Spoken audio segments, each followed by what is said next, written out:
started guiding my first student for PhD, the industry came to me with a request of correcting the pH, because they have acidic pH. It's a major problem in most of the industrial wastewater. pH will be 2 or 1 or less than that, because they may be using acids for extracting chemicals. So that acid residue will come into the effluent, that most of the effluent will be acidic. So they use caustic soda or sodium hydroxide or lime to correct the pH. So there starts the problem. When you correct pH with a chemical, it is like addressing a poison with a poison.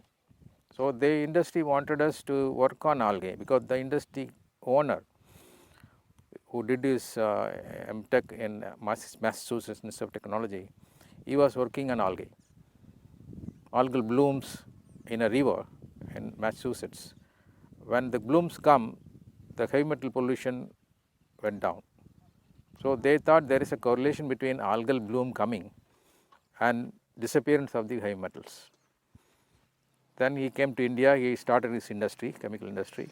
Then he thought algae can somehow help. That's how he approached me. He was looking for people working on algae, and he found me as a best person who has been working on algae for a long period, although I am a beginner in guiding PhD. And he sent the samples to us. And as a regular research guide, we started working on a ritualistic manner, and we did this project for 3 years. So when we shifted to industry after 1 year of study in the laboratory, the industrial environment is completely different from what we experienced in the laboratory. So we understood that what we do in the laboratory many times has no meaning. You cannot extend it as such to the field. In the field, there are so many other factors that come to play. So we started learning to adapt algae to the industrial scale along with the industry. So industry input is very, very significant in this, and the learning process started only that. When we went into the field, as long as we are restricted to the laboratory, we never learned anything. We were just with the test tubes, bottles, and small flasks. That's all. We never thought about thousands of liters, large scale, and what we call as batch mode versus continuous mode or semi-continuous mode, because in reality we talk about semi-continuous mode. In laboratory we do batch wise mode. So that's the difference. So there are a lot of things we started learning, and learning never stops. Even now I am learning. Every time I go to the field, I learn new things. So when you learn and do mistakes, and by mistakes we learn, that makes you stronger. So at the end of 3 years, we completed the project, and we were ready to take up more projects. So when we completed the project with great success, then many industries come to us. They started coming to us, because this industry started spreading the news to their group, saying that this man can provide solution to your problem. So they started coming to me. So this the first project we did in about 15 to 20 years back, and this industry, it's a chemical industry, and the effluent that is coming out is highly acidic, because they use sulfuric acid for extracting chemical from the seaweed, and the effluent is about 1.2 pH, and because they use seaweeds as raw material, they wash and they process water when it comes out as an effluent. It's got a lot of salts from sea, about 40,000 to 70,000 milligram per liter TDS. So they are supposed to evaporate using this solar evaporating ponds, which are very shallow. They had about 11,000 square meter evaporating pond, 11,000 square meter evaporating ponds earlier, for evaporating about 40,000 to 50,000 liters per day. So we started with algal technology. I don't want to go to the story because it is a very long story. We did the laboratory feasibility. We did the pilot using a very small pilot, a 4 kL pilot, and then we scaled it up in 2006 September. Then that means it's running for the last 14 years very successfully. I think if you see the video, yes.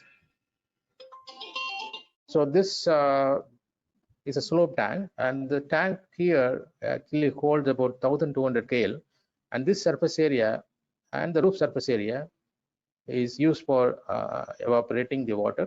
And this tank actually, the header here actually draws water from the bottom of the tank, so that you don't need to mix it, because it drawing water from the bottom, and it runs to this 3000 square meter, and the roof is about 1000 square meter, totally about 4000 square meter.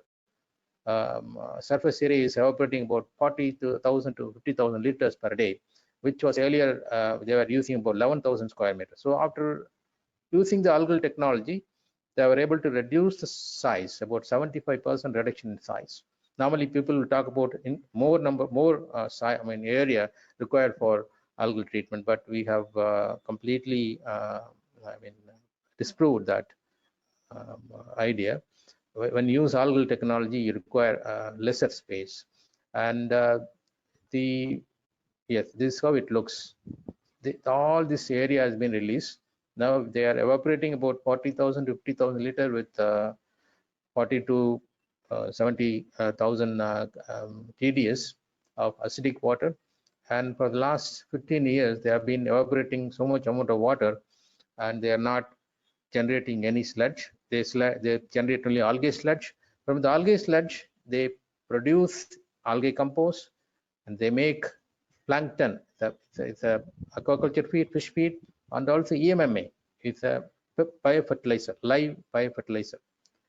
And these three products are sold like hotcakes, and it's very popular. In fact, if you use our algae and this ponds, fishery ponds are actually polluted by the harmful cyanobacteria. So when you use our product, the harmful cyanobacteria actually disappears. The water becomes transparent, less green, dissolved oxygen increases, the fish become more active, and productivity increases. So we did trials all over India, right from the Kashmir to Kanyakumari. And finally, what appears to be the headache for the industry looks like a pride. Look, you can see this table at the last column. You see annual cost benefit. This is what is going to attract the industry. So 50 lakhs spent on caustic soda. Now it must be much higher. This was calculated long back. And sludge disposal. The sludge disposal, you require area, and which is not available. Safe landfill is not available. So now we are not producing any sludge. So this much amount of money is saved, and we are also releasing more than 75% of space. That is another advantage. And by running this facility, they actually fix about 1,200 tons of carbon every year, because running huge amount of algal facilities like growing or maintaining a forest. In fact, algal systems capture much higher carbon than the same area of forest. And this is the picture taken in August 2016. Just to give you an idea, they have put up solar panels over the roof. So only motor that is running there is run by solar. So now it has become completely green. See this solar panel. And they are also maintaining a lake nearby. Normally, when there is a lake nearby, industries like to dump their waste and pollute the lake. But this industry is actually maintaining the lake without pollution.